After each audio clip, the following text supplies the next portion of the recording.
at the top, the title says 3 types of solutions, and then we're going to also solve some equations that have fractions in them, okay, because we just love fractions, right? So there are 3 different types of equations you can have, and it's written in the directions here. You can have one solution, infinitely many solutions, or no solution at all, okay? So when we work these problems, it's going to come out, one will have each one of these types of solutions. When you get to the infinite solutions, you can say all reals. Okay, that'll work. You could also use a double sign that looks like this. Okay, looks like a double R, 2 lines and an R. That also represents all reals. Okay, so let's go ahead and start with number 1. So let's go ahead and bring down the 32 minus 8v. We're going to distribute the negative 6, so that's going to be negative 6v plus 36. Okay, I'm going to move my v's first, so I'm going to add 8v. So I'll bring down to 32 equals 2v plus 36. So when I subtract 36, that's going to give me what? Negative 4 equals to 2v, divide by the 2. So this one obviously has one solution. Okay, so we call that a one solution type of problem. Okay, next one. I'm going to bring down the negative 4 minus 5a equals negative 1 minus 5a.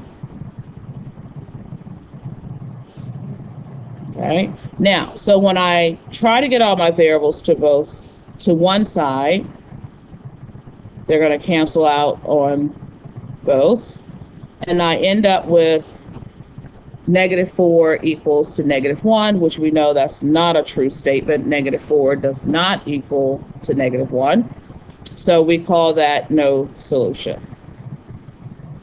Okay. All right, and then the third type, obviously, we already know what that's going to be now. It's going to be all reals. So we'll have negative 7 minus 5n equals negative 5n minus 7. So notice that both sides are exactly the same. If you didn't notice and you actually worked it out, you're just going to end up with 0 equals 0 at the end, because you're not going to have anything left on both sides. You can really just stop it here once you recognize at any point that both sides are equal. And if that's the case, you can write all reals, or you could actually, use the symbol. Yes.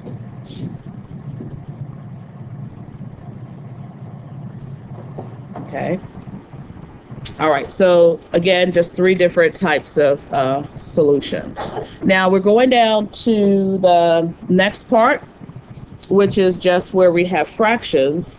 So you can eliminate fractions in all of your problems. So how do you do that? You eliminate them by getting a common what? It actually is in the directions. Okay, least common multiple is equivalent to least common denominator. They are the same, okay? So let's do one like number 6 and number 7. So I know you know how to do questions like 4 and 5. So take a look at question number 6 and 7, where you have these fractions in them. So if we wanted to eliminate the fractions, what would be the common denominator of 2, 5, and 10? 10. So you would just simply multiply the entire problem by 10. Okay.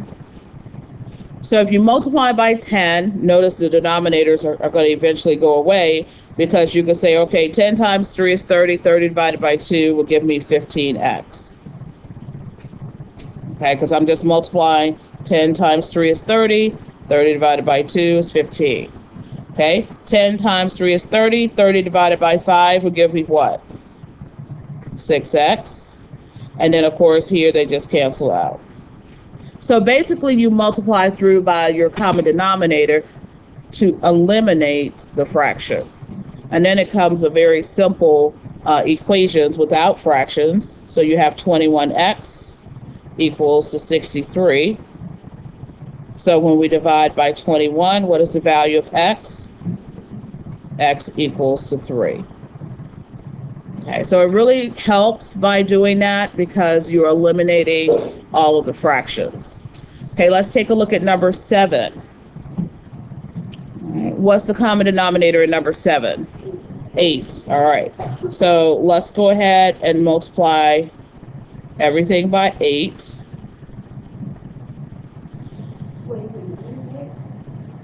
Just 8. Okay. It's going to be factored in as we work the problem. So if you multiply 8 times negative 5, okay, what is 8 times 5? Negative 40. And what's negative 40 divided by 8? All right, so negative 5 equals, and then of course, what is negative 2 times 8? Negative 16m. All right, plus, and 8 times 3 is 24. 24 divided by 4 is 6. So we have 6m. So we'll combine our m's together. That'll give us a total of what? Negative 10. All right, and then we're going to divide by negative 10. And that'll give us a positive 1/2. Okay, positive 1/2. Correct.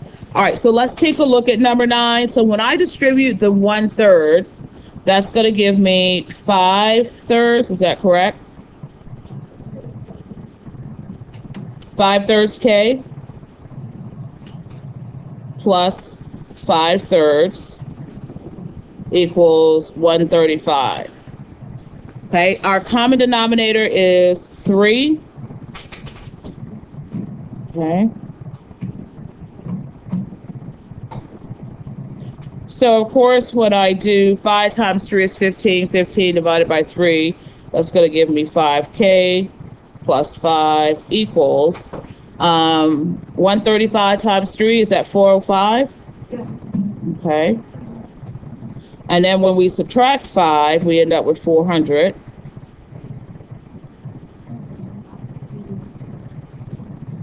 Okay, divide by 5, k equals to 80. All right, that is correct. All right, okay, so let's go ahead and stop there. And I'm going to go over what you're going to be doing today. So let's take a look. All right, so I think you only have a couple problems that, what maybe one problem that I didn't do, maybe a couple. All right, so just finish that up. And then after that, we're going to put our calculators away and we're going to do a Desmos assignment just strictly with the online graphing calculator. So we'll be putting your personal calculators away as well as the classroom calculators. And then after that, if we have time, we can play a Jeopardy game with a partner after you're done with the Desmos. So I'll have a worksheet that you're going to do, that you're going to fill out with the Desmos. So, and then you'll pass that worksheet back into me. And basically the directions are, I don't want to see any work. I'm just getting you to practice with Desmos. And I will model some things on the online graphing calculator before you actually get started. And then all I want you to do is type it in and write down the answer. So you can just practice with some of the tools you'll see there. Okay.